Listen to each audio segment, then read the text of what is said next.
It's recording, sir. Thank you.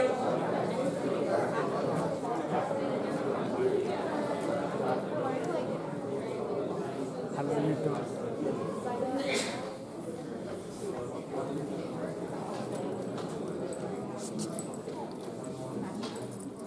Test, test. Okay. So, good morning, everybody. I apologize for my absence on Wednesday. Kind of the story behind that. Over the weekend, our 17-month-old fell pretty hard and hit his head, and we had to take him to the emergency room. And because he definitely, I think, had a mild concussion.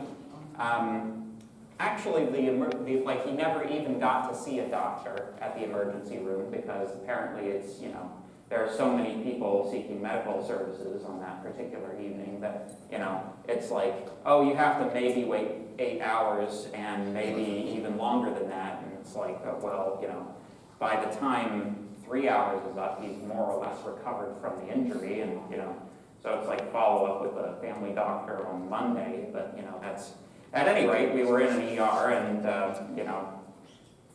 somehow I managed to avoid contracting something like a 24-hour stomach bug, which we think came from the ER. Could also have been food poisoning. But both my wife and my child got this. Somehow I was spared the agony, probably because of the three of us. I'm the only person in the household without a compromised immune system. In the one case by pregnancy, and in the other case by inexperience. So, yeah, I had to look after them, and it was a lot of body fluids. It wasn't pretty. I'll spare you the gory details, but at any rate, the thing we're going to do in compensation for this class that we've missed, I'm going to do one of my famous live streams tomorrow morning. What's a time that works for people? 10:30. 10:30? Yes. Do I hear a 10:30 in the audience? Yeah? Okay. 10:30 sounds good to me. 10:30 to 11:30 then. Question? Will that be recorded? Certainly. Yeah. Yes. It's on YouTube, so it's automatically recorded. So if you wouldn't mind joining me for that, it's going to be an unlisted video. The link will be made available through the Avenue announcements feed, so I don't know, I guess it'll be a good, it'll be good practice for when I'm going to have to take some time off later in the semester.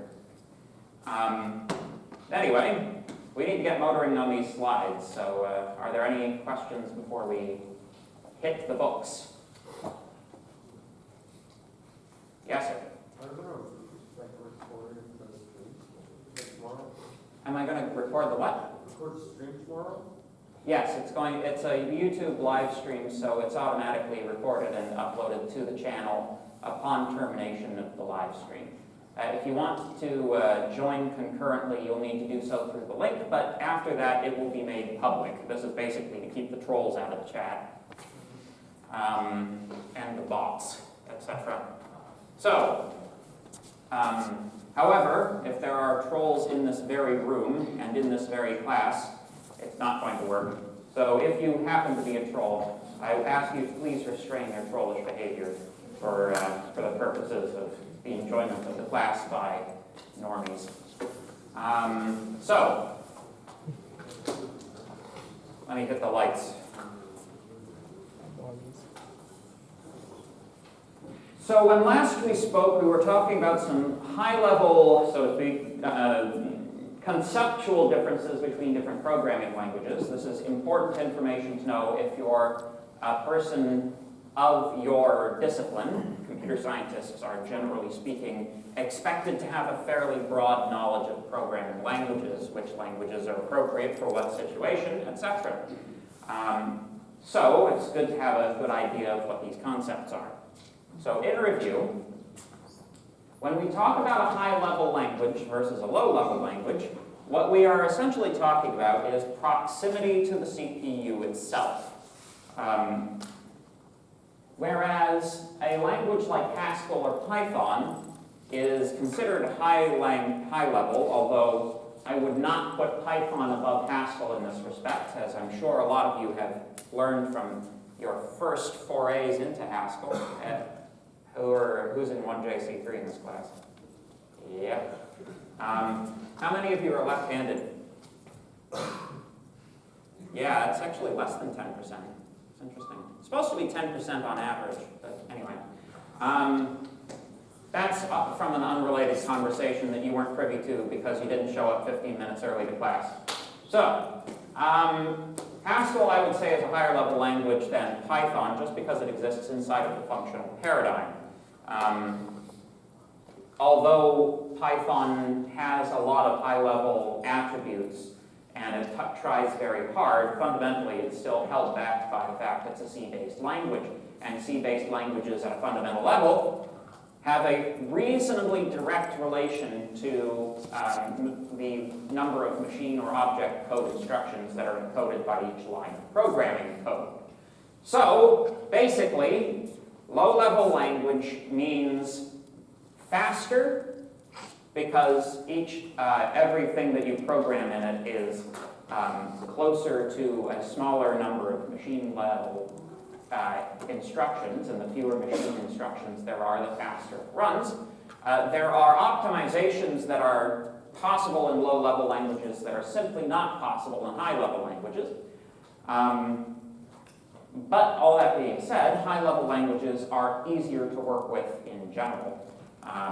You can produce more with them in less time. However, what you do produce with them is most likely less efficient, doesn't run as fast. So there's a traditional example that one of my students gave me once where they took an image processing library written in Python and implemented it line by line, sort of a line by line exact translation of it into C++, which I would consider to be in sort of the mid category. So by so doing, they were able to increase the speed of this library 5-fold by making no algorithmic improvements whatsoever, just simply writing it in a more efficient language. So if efficiency is something that you care about, which, it is for some applications and isn't for others, you're more likely to want to use a low-level language. Also, some application domains require the use of low-level languages.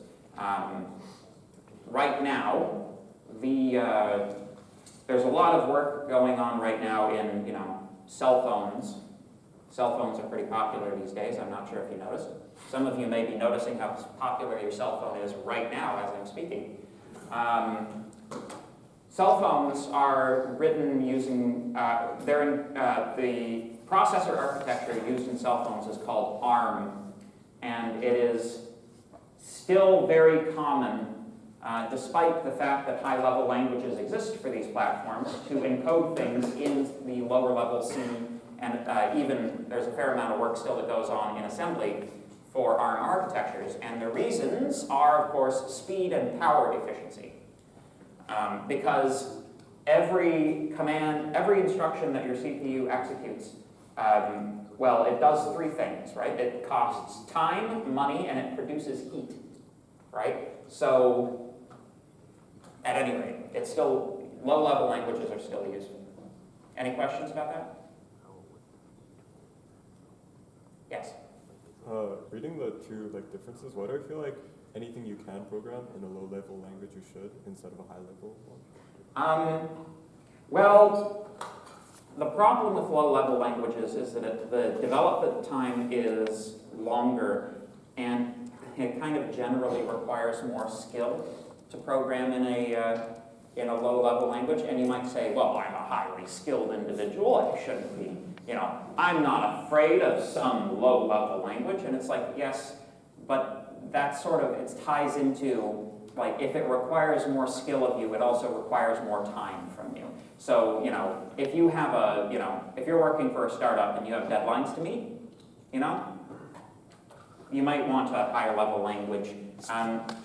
Normally the way things work, like if you take a look at something complicated like an operating system, the very fundamental operations which are very frequently repeated are normally optimized down into very low level languages because basically when you optimize something into a when you optimize anything, the amount of optimization you squeeze out of it is multiplied by the number of times that piece of code is executed, right? So if it's run very, very frequently, as many of the low-level kernel operations on a computer are, you want to optimize that as low as possible, right?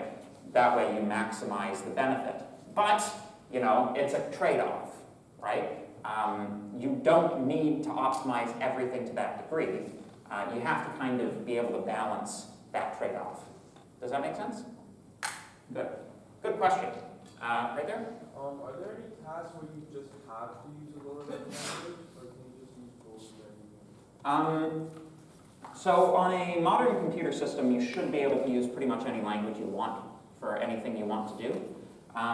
Sometimes when you're working in more obscure domains, such as, you know, embedded systems development or like real-time operating systems or other, like, there are classes of applications that do require low-level languages.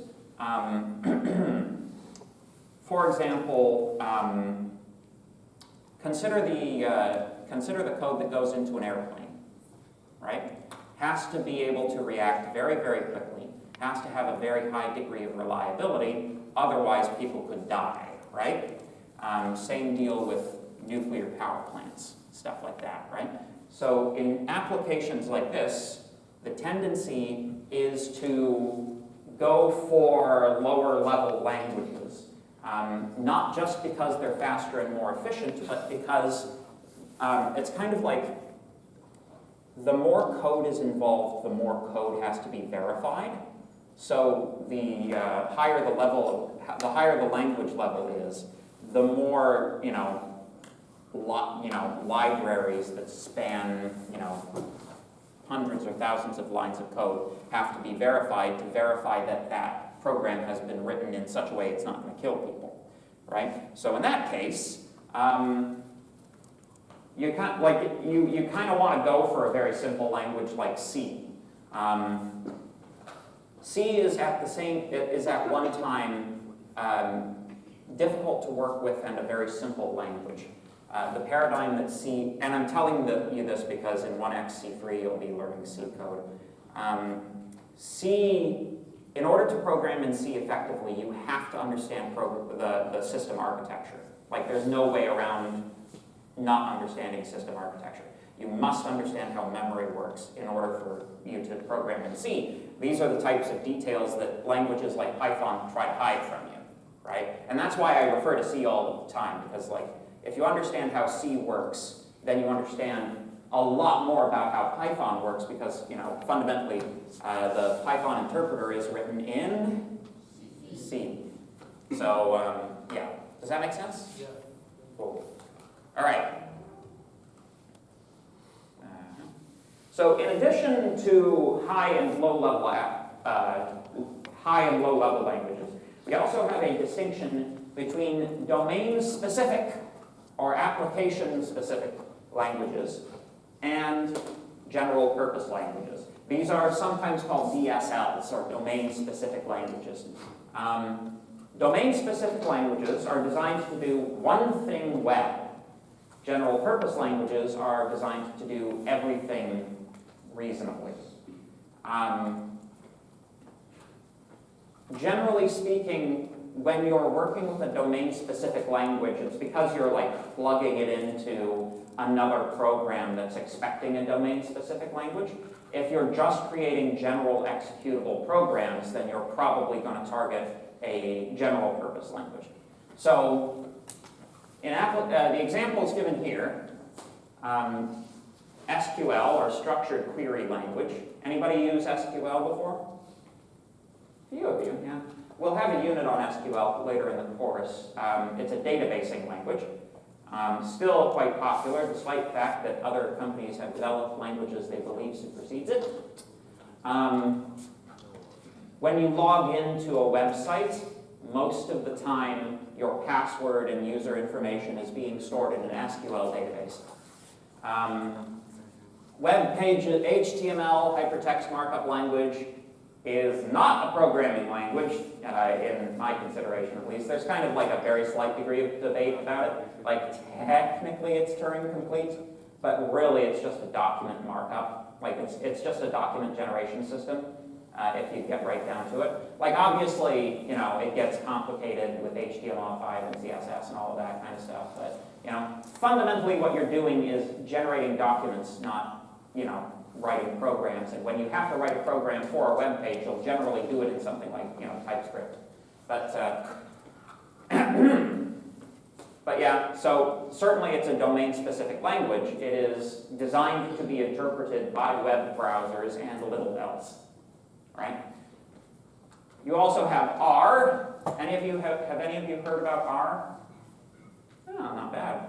R is a language specifically for processing statistics and other mathematical, like it's designed to do like that heavy degree of static, that statistics work that you'll probably not learn about until third year.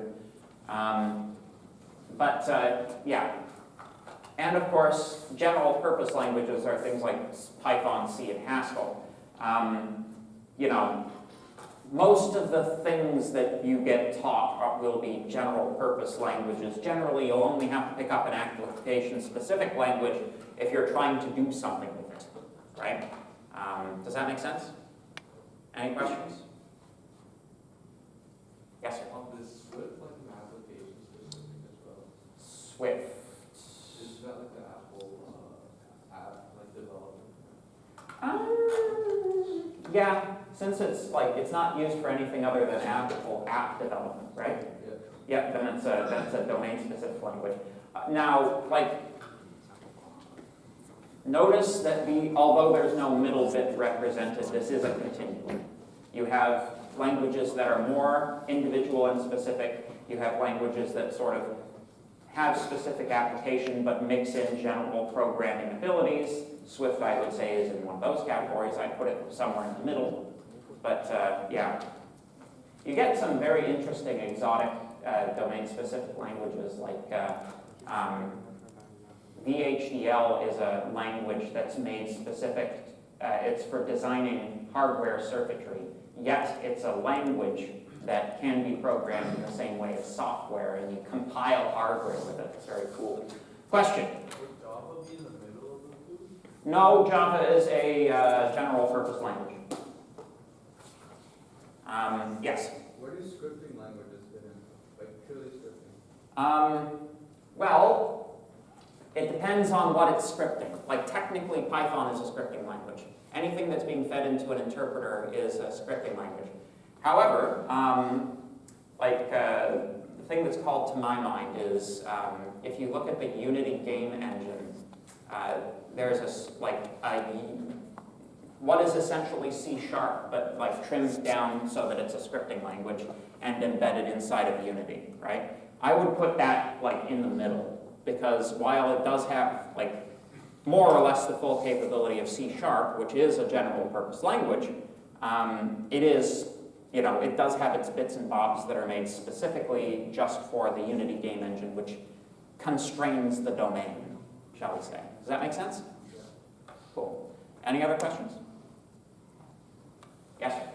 Would JavaScript be considered like more towards application specific? It's like it is, you would write other things with it, but it's primarily used for web development. Yeah, so again, I would kind of put it in the middle. I would actually kind of put it a little bit lower down towards general purpose than application specific, but that's kind of like my own subjective feeling. Yeah, it's like, while it's primarily used in web applications, I think we can safely say at this point that web applications are a fairly wide domain at this point, you know? So how many programs that are running right now are internet related? right? Probably the majority of them. So, but anyway. Any other questions? Cool. So in addition, we also have interpreted versus compiled languages. Have I already talked about interpreters versus compilers? No. No? Okay, here we go then. So the difference between an interpreted and a compiled language is the manner in which the executable, or the program executes. In the case of compiled languages, you write your program, you feed that program into another program which produces the executable code, and then, as a separate step, you invoke that executable code to be run. In the case of an interpreted language, it's kind of, like those last two steps are slightly reversed.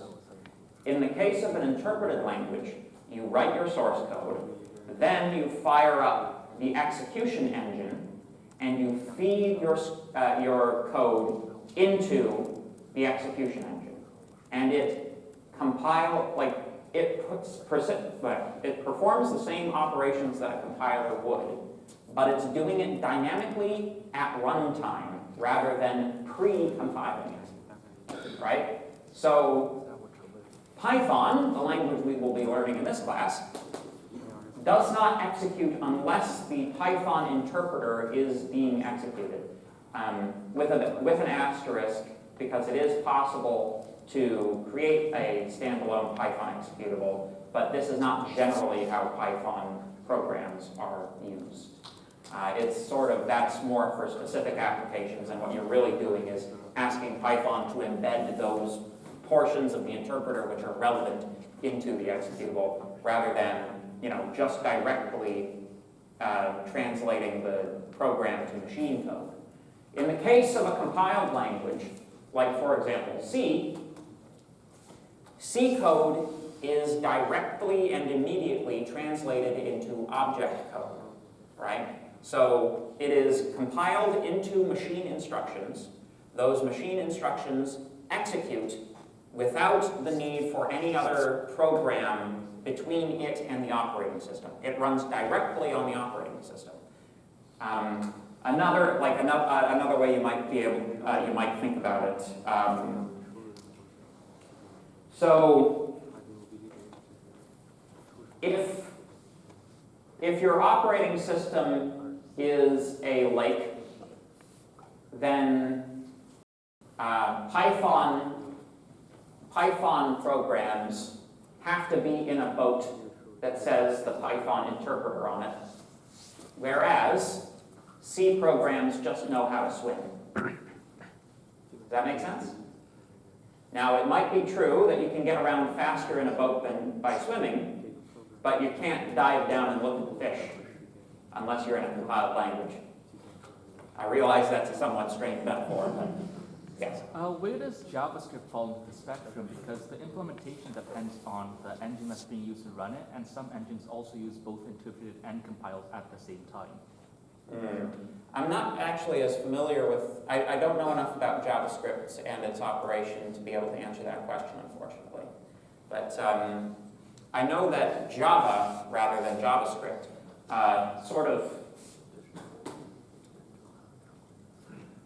it kind of pioneered this approach with the Java virtual machine. So, yeah. Any other questions? Cool. So, roughly speaking, programming languages are divided into three camps. You have the imperative or procedural class of languages. This includes C, Python, C#, C++, Java, all of your sort of roughly imperative or object-oriented languages. In addition, you have your declarative or functional languages. This includes things like Haskell and OCaml and Scala. You also have this third category of logic languages. I would actually consider logic languages to be a type of declarative language, but it is what it is. Prolog is the most popular example of a logic language. I actually used a logic language during my thesis work. They're very, like, the most DSL-y of the DSLs, normally, logic languages. But, yeah, good. So, you're kind of, as programmers, you're kind of in a reasonably fortunate position. It's much easier to pick up secondary programming languages once you have a good handle on one, especially if you're sticking to the same domain. Much easier to pick up, C++ after having learned C than it would be to pick up, Italian after having learned French, for example. So, how do programming languages differ? Number one, and most obviously, they differ by syntax. The particular symbols which are used for particular things in particular languages will be particular to that language. It's sometimes just like, it's like the Dark Souls Elden Ring thing where you have to learn what they renamed all the power-ups to for the new game, Another difference between programming languages is the quote-unquote safety of the language. What we mean when we say safety, generally speaking, is how well does the language protect its own abstractions. So a lot of programming language safety is wrapped up in the type system. There is a large amount of academic research that has gone into the production of mathematically rigorous type systems that programming languages use to make sure that you're programming in them correctly. Generally speaking, the newer languages have better supported type systems than older languages. C does little to no type checking. Java does static type checking. Python does dynamic type checking, of course, because it's doing everything at runtime. You get some of the more recent languages have some interesting features, like Rust has type checking on pointers to make sure that you avoid seg faults, which is not free. That's not a sentence you're going to understand until 1xc3, but I said it anyways. Support for large programs, that is to say, what types of abstractions are available. So, classes, generally speaking, means, do I have object-oriented capability? The sort of crux of object-oriented programming is, do you have the ability to bundle data with the procedures that operate on that data? That's what a class is. It's a collection of data with the operations on that data, collected up into a thing that you call an object and you use like it's a thing. Java and Python, of course, both have classes. Any object-oriented language will have these. C does not, because it is old and prior to the popularity of that approach. Exceptions, another way that, basically a fancier error handling system. Java and Python both support exceptions. Again, C does not, although it can handle error signals from the operating system, but then again, who can?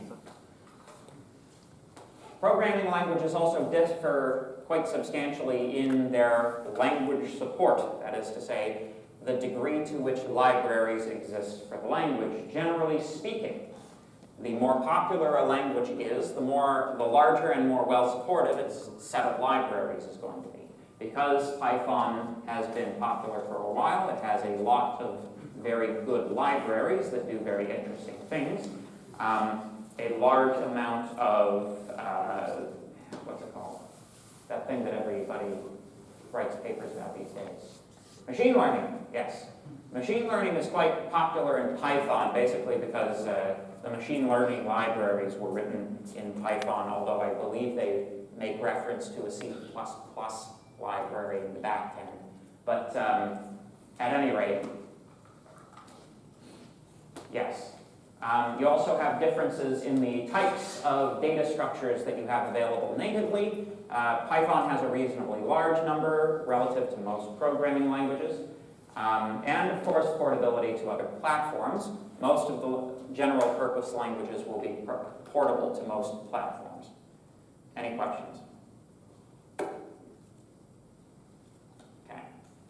So Python is a general purpose language, primarily imperative or procedural, can be object-oriented, although does not do object-oriented programming nearly as well as other languages for reasons that you'll hear me complain about when we get there. Can be made functional, in the same way that a 7-year-old wearing her mom's high heels and dress and lipstick says, "I'm going to work now." That's basically how functional Python is.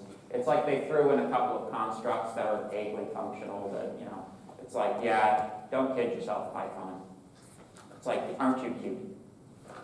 It thinks of itself as a multi-paradigm language. So it's high level in that it supports many mathematical constructs and data types, allowing programs to be abstract and easy to understand. Insofar as any programming is easy to understand, which you're going to find out.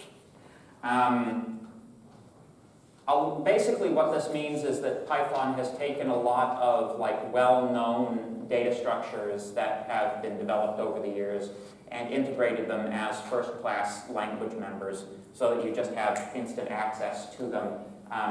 In a lot of cases without having to know the details of implementation, and it doesn't like you to know the details of implementation, so, it has lots of standard libraries. It's an interpreted language. It is an interpreted language, compiles to an intermediate language and interprets that. So you can open up the Python interpreter and just enter programs into it line by line if you really want to, which is essentially what running it does.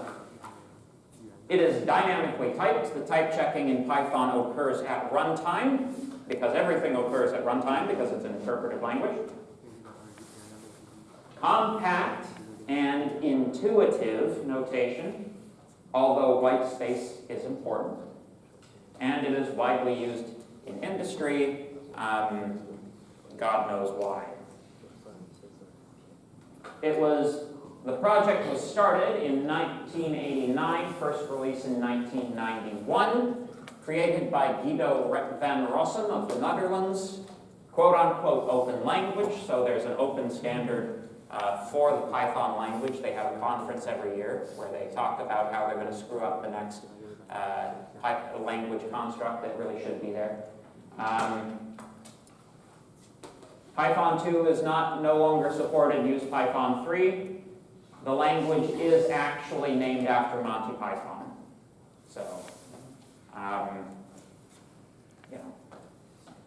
Guido van Rossum declared himself benevolent dictator for life of the Python language and invested in himself arbitrary decision-making power over all language-related decisions.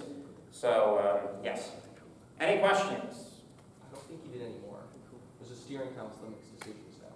Oh, did he? Did he give up his benevolent dictator for life? Pretty sure he did. Oh, no. Yes. The reason he gave up apparently was due to conflict with the Walrus operator, which is like the colon equal that they added. And he didn't like it, and he stepped down because of that. Wow. I mean, it's only a matter of time before he makes his own language, then forks Python. I'm predicting this right now. This happened recently, right? Did it? 2018. 2018? Okay, yeah. Yeah, I predict this. Within 10 years, he'll have produced a fork of Python that won't go anywhere. Anyway. So, what's he going to call the successor to Python? Because they're already using Anaconda for the distribution. Maybe Monty. Could call it Monty, yeah. Monte Carlo. Anyway, so So now that we've talked at length about what Python is, roughly how programs are constructed, what a program even is, and how to know a programming language when you see one, let's actually talk about the nuts and bolts of how to actually perform calculations. This is the part that everybody accuses me at the end of term of not actually doing. You didn't actually teach us Python. It's like, this is the part where I actually teach you Python. It's actually kind of interesting. I got a what the student considered a negative comment on my Racher prof at one point, saying that for this class, I learned 10% of what I needed in the lectures, and 20% of what I needed in the tutorials, and 70% of what I needed on the assignments. And I'm like, you know, that's actually a pretty good ratio. Like, that's actually correct, I think. You know, you should learn most of what you know from actually doing it. You know? But anyway. So, the Python interpreter then. I'm going to do this in terminal because I'm a nerd. If you hadn't noticed, I'm a nerd. It's okay, I've come to terms with my nerdliness.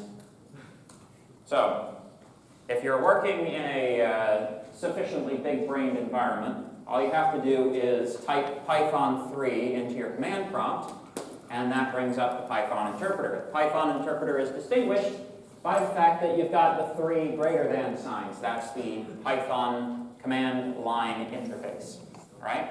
You may enter Python code directly into this command prompt, and it will be executed line by line as you enter it.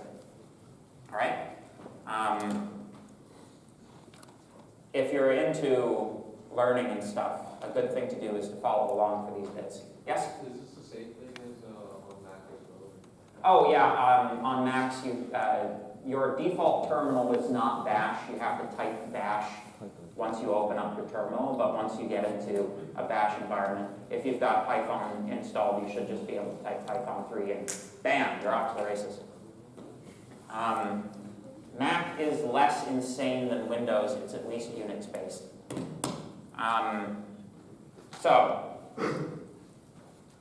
expressions. Expressions are the most fundamental building block of any program, right? In order to be able to write a program, you must be able to write some basic math. So let's show you how to use Python as a calculator, right? So you can enter arithmetic expressions into the Python command prompt, and they are executed. Etc., etc. Right? So let's go through this in some detail. In general, operations will follow BEDMAS ordering. All right? Y'all remember BEDMAS?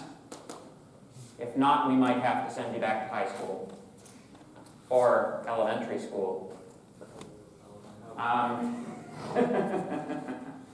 So this is the exponentiation operator in Python. Some languages will use the caret, sort of hat symbol, but that's exponentiation in Python.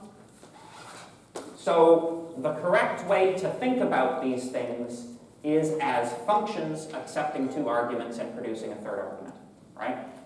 What actually happens here in the course of processing an expression is that the Python will take a look at the expression, identify those operators which bind tightest, calculate the results of those, and then insert those into the expression, and then continue evaluating until it reaches one final definite answer, right? So the evaluation of an expression in a programming language will always, always, always result in one single definite value. In the same way that variables always hold a specific definite value, regardless as to whether they are, whether that data is meaningful or not, expressions will always, always, always evaluate to something definite.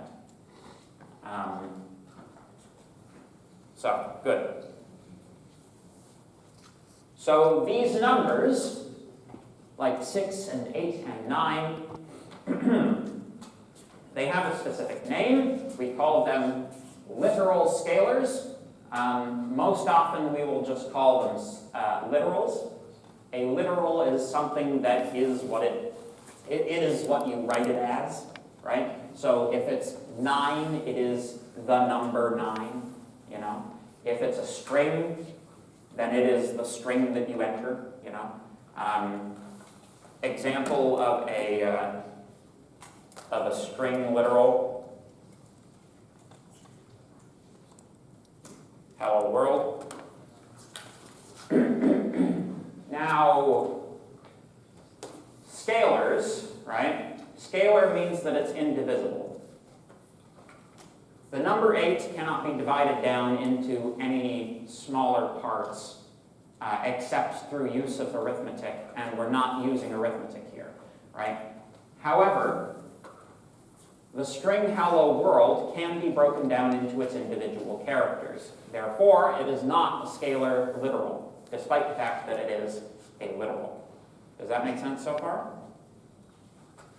So, and to say that something is an object in an object-oriented language is almost meaningless. Pretty much everything is an object. Question? Can you show how you divide hello world? How I did what? How you divide it? You said you could split up hello world, right? Yeah, I suppose. So, in Python, you can actually access the individual elements of a string literal using indexing just like on an array. So, like the sixth element of this string via 0 indexing, of course, is the capital W character. So it counts 0, 1, 2, 3, 4, 5, 6. So you can access the individual elements in that manner. Does that make sense? Yeah. Any other questions? Good. So, a very, very important thing to recognize is the difference between integers and floating point numbers. Integers can be directly expressed in binary code. Floating point numbers are almost always a close approximation of the number you actually think they are. All right? Just because math reasons we'll talk about later in the course. But I have a very fun demonstration for you. So 0.1 plus 0.1 plus 0.1 plus 0.1 plus 0.1, 5, 6, 7, 8, 9, 10. If I add 0.1 to itself 10 times, what should I get? 1. 1. 1.0.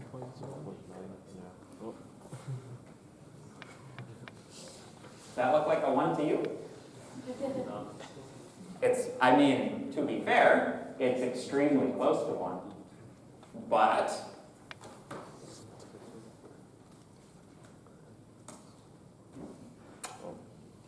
if you add 0.1 to itself 10 times and then check to see if it's equal to 1, it doesn't think so.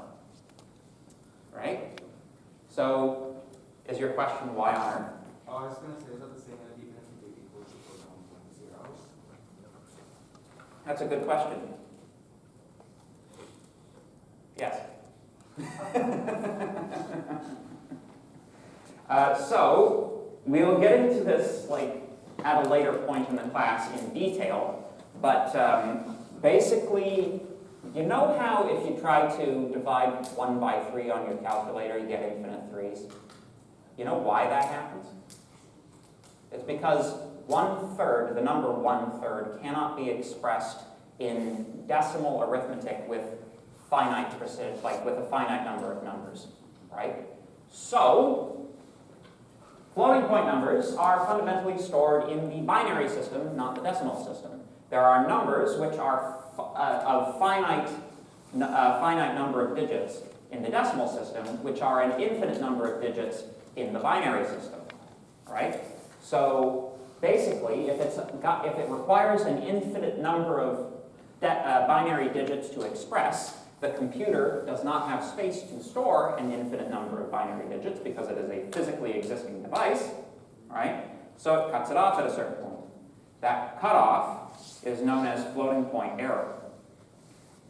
Sometimes, if you perform very specific types of calculations, you can kind of coax that error out and accumulate it in such a manner that it will actually show up. But most of the time, this error sort of lurks beneath the surface of what will actually display. Yet, it's always there. And the moral of the story is never, ever, ever, ever, ever, ever, ever use equality comparisons on floating point numbers. All right?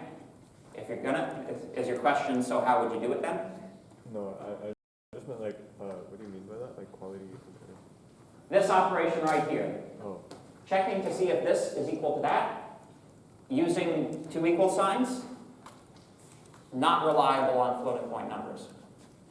The way that you do that is you subtract the two numbers that you're looking for, and you take the absolute value of those,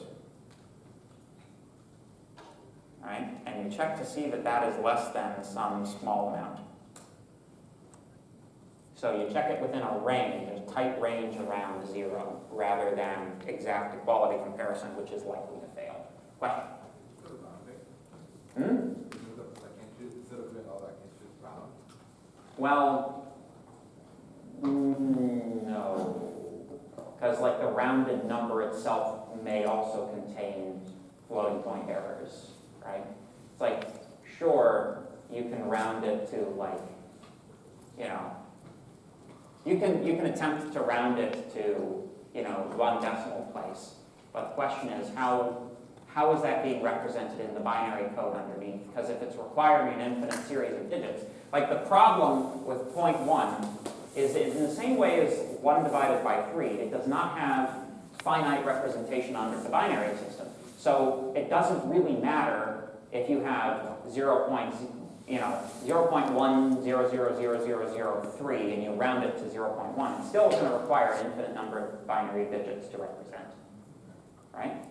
Yes? What if we do like floating point numbers and another one, so it's like 0.155 equals 0.5? We get Oh, let's see.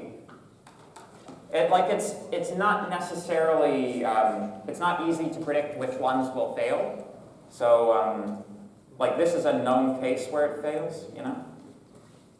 It's in general not reliable enough to be used, but you know, sometimes it works, sometimes it doesn't. In this case, it works. So, you know, question? Would it be possible to represent the underlying arithmetic, like say fractions or operations in binaries, and then evaluate it like at runtime and see what a more precise answer is? So it's trying to solve values with like a certain amount of precision.